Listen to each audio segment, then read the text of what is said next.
Good morning, Temple. I'm a little nervous following Belinda's beautiful thing last week. Mine will be shorter, not as good, but still.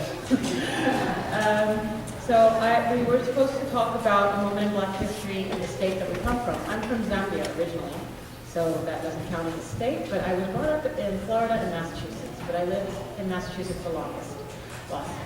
So I'm going to talk about the 54th Regiment, which many of you may know or may not. It was one of the first Black regiments in the U.S. Army, and it was the first military unit of Black regiment raised in the North. I think the very first was actually in the South that they fought on the side of the Union. The passage of the Emancipation Proclamation in 1862 allowed for Black men to enlist in the Army, but even despite being in the North, there was still a lot of racism and resentment, and they weren't allowed to actually be officers in their own regiment. So the leaders of the regiment were white, and the first one was, the governor of Massachusetts, John Andrews, believed that Black men were capable of leadership. Others felt that the commissioning of Blacks as officers was simply too controversial, and Andrew needed all the support he could get. So the commissioned officers then were white and enlisted Black men. Any Black officers up to the rank of lieutenant were non-commissioned and reached their positions by moving through the ranks. On May 28, 1863, upon the presentation of the unit's colors by the governor in a parade through the streets of Boston, spectators lined the streets with the hopes of viewing this experimental unit.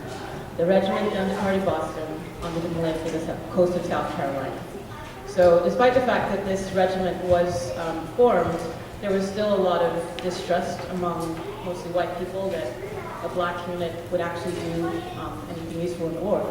On the 16th of July in 1863, serving as a diversion for the intended attack on Morris Island, South Carolina, the 54th Regiment saw its first action on James Island, losing 45 men.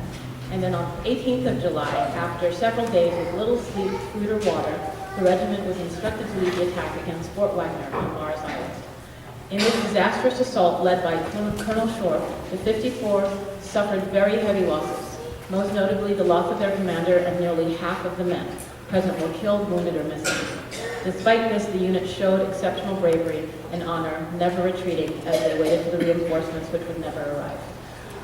Basically, after that happened, people believed in the bravery, and it basically allowed a lot of other Black units to form in the unit. It's very sad, but true that half the unit had to use their lives before people truly believed that Black men could be as good as white soldiers and cared as much about their country as white people did.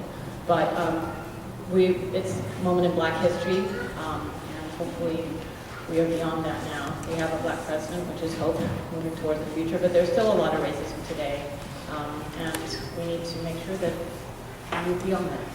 Thank you.